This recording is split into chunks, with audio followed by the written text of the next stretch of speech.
Quando você faz aquilo que não deveria fazer, você acaba sendo entregue na mão de inimigos. Vou repetir.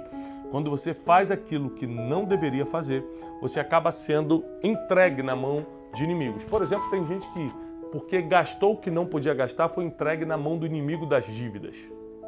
Que é um inimigo, é um devorador isso. A dívida é o maior sugador de energia espiritual e emocional do ser humano. Quando a gente erra o alvo, quando a gente erra na vida, quando nós desagradamos ao Criador, o que acontece? Não é porque Deus é mau, não.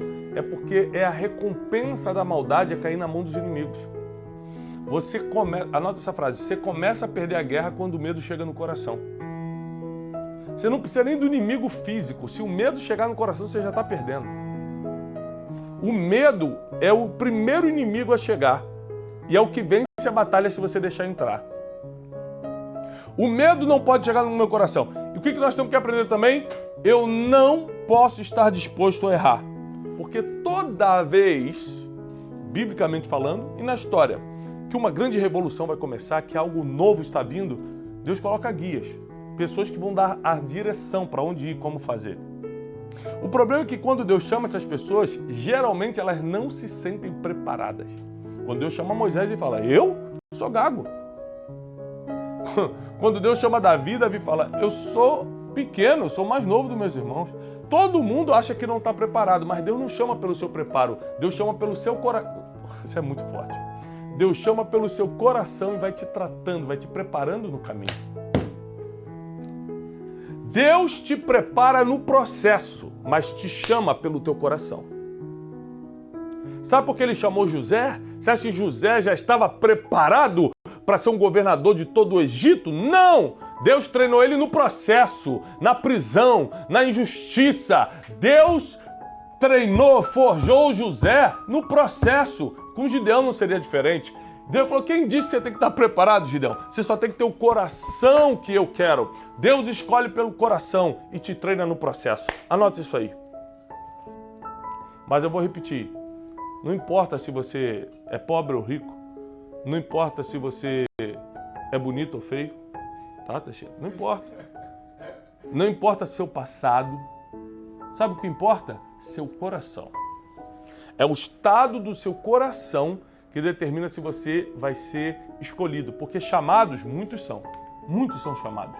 Mas poucos escolhidos. Porque você pode ser chamado pelo teu talento. Você pode ser chamado pelo dom que você tem. Mas escolhido você é pelo teu coração. E poucos têm o coração para serem escolhidos. O que eu quero te ensinar hoje é o seguinte. Você quer fazer a diferença no mundo? Começa a dar atenção ao teu coração. Começa a ver qual é o nível de pureza do teu coração. Começa a ver se realmente você é uma pessoa generosa. Começa a ver se realmente você é uma pessoa que ajuda os outros. Uma pessoa que está preocupada com Deus e com as coisas que Deus se preocupa. Começa a prestar atenção no seu coração. Para de olhar para os outros e presta atenção aqui dentro. Porque no final das contas, se você quiser ser um escolhido, uma escolhida, seu coração é o que importa. Porque a preparação Deus dá no caminho. Deus dá no caminho. Gideão venceu uma batalha em desvantagem. Eu já quero começar a declarar, você vai vencer muitas batalhas ainda que esteja em desvantagem. Gideão recebeu sinais claros de Deus do que era para fazer. E eu quero declarar, você terá sinais claros de Deus do que é para fazer. Gideão livrou o povo de Deus da mão daqueles que levavam, roubavam, saqueavam. E você vai tirar muita gente de roubos, de saques emocionais, saques espirituais. Você vai ser o responsável de guiar muita gente, porque você é um escolhido, você é uma escolhida.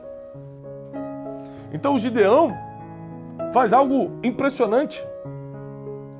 Ele tenta dar uma desculpa para Deus. Mas Deus fala, eu vou te usar, vai nessa tua força, ser forte e corajoso. Sabe quantas vezes Deus teve que falar, seja forte e corajoso para as pessoas que Ele chamou? Quase todas. Quando Ele chama Josué, eu? Ser forte e corajoso, não desanima. Davi, eu? Ser forte e corajoso. Moisés, eu? Ser forte e corajoso. Abraão, eu? Seja forte e corajoso. Ou seja, sabe que tem duas coisas que você tem que aprender a ter? Força e coragem. Se fosse divino, se fosse um dom divino, Deus ia falar, ora para mim que eu te dou coragem. Não, ele fala, você tenha coragem que eu vou te usar. Então é muito importante você olhar para a história de Gideão, que acontece aqui no livro de Juízes, capítulo 6, e adaptar essa história para a sua vida, entender essa história aplicando na sua vida. Quando Gideão fala, eu sou o menor da minha casa, quer dizer o seguinte, ele se via como o menor, mas se fosse, Deus não teria chamado. Ou seja, nós temos uma imagem errada de nós mesmos. A gente acha que não pode fazer o que Deus quer que a gente faça. A gente acha que não pode prosperar do jeito que Deus sonhou pra gente. A gente acha que não pode cumprir o que Deus vai mandar a gente fazer. Se não pudesse, ele não chamava. Ele fala para Deus aqui, olha, Deus, eu sou o menor da minha casa. A minha tribo é a mais pobre de Israel. E Davi também não era o menor dos filhos? E José também não era o rejeitado, o abandonado pelos irmãos, o invejado pelos irmãos? Quando foi que Deus usou alguém em vantagem? Quando foi? Davi derrubou Golias, sendo pequenininho, com uma pedrinha, e Golias com 3 metros de altura, com espada, com escudo, com lança. Quando foi que Deus usou alguém em vantagem? Você está em desvantagem? Você está no ponto certo para Deus te usar. Está em desvantagem? Você está no lugar exato que Deus adora usar as pessoas. Para quê? Para que o nome dele seja glorificado. Aconteceu com Gideão, aconteceu com Davi, aconteceu com José, aconteceu com Abraão, aconteceu com Josué e vai acontecer na tua vida também. Aconteceu com os grandes heróis da fé, vai acontecer na sua vida também. Primeira coisa, você tem que melhorar essa autoimagem, a imagem que você tem de você mesmo. Gideão seria, em pouco tempo, o homem que libertaria Israel da mão dos midianitas. Mas quando ele olhava para ele mesmo, ele via um pobre coitado. Eu sou pobre e sou pequeno. Às vezes você está se vendo errado. Que tal você começar a entender como Deus te vê? Que tal você parar de ser roubado? Como aqui, ó, Gideão, toda a sua casa, toda a sua nação estava sendo roubada. Que tal você parar de ser roubado? E começar a entender como Deus te vê? Como é que eu faço, Thiago? No tempo em que toda uma nação estava se escondendo em covas, em cavernas, com medo, Gideão estava malhando trigo. Num tempo em que todo mundo deixou o medo entrar no coração, Gideão estava sendo estratégico, porque a Bíblia diz que ele estava malhando trigo no lagar. Lagar é lugar de quê? Lugar de vinho. Lagar é o lugar onde se prensava o vinho, para que a uva prensada virasse o vinho. E por que ele estava malhando trigo no lugar de vinho? Porque ao invés de fugir, ao invés de se esconder como todo mundo, ele falou assim, eu vou continuar trabalhando, mas vou trabalhar, não muito, vou trabalhar certo. Se eu malhar o trigo no lugar de trigo, os midianitas sabem onde achar. Agora, se eu malhar o trigo no lugar de vinho, numa época que não tinha vinho, ninguém vai saber o que tem ali. E justamente quando ele está trabalhando, o anjo chega para dar notícia que ele seria o libertador de Israel. Deixa eu te falar uma coisa. Eu nunca vi Deus chamar alguém que estava parado.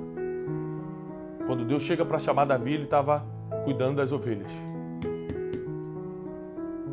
Todo homem, toda mulher, quando foi chamado por Deus, estava trabalhando.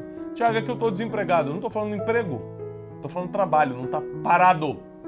Não está em casa esperando cair do céu. Você está fazendo alguma coisa para alguém. Está servindo a Deus de alguma forma. Você não está parado, não está parada. Não estou falando de emprego. Deus sempre chama quem está trabalhando. Sempre.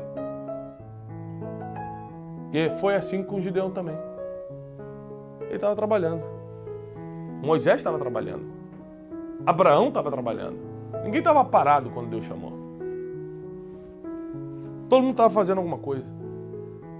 Então Gideão, além de ter um coração que atraiu a atenção de Deus, ele estava fazendo algo que ninguém mais fazia. Ei, quer a chave? Se você começar a fazer o que ninguém faz, você vai ter resultado que ninguém tem.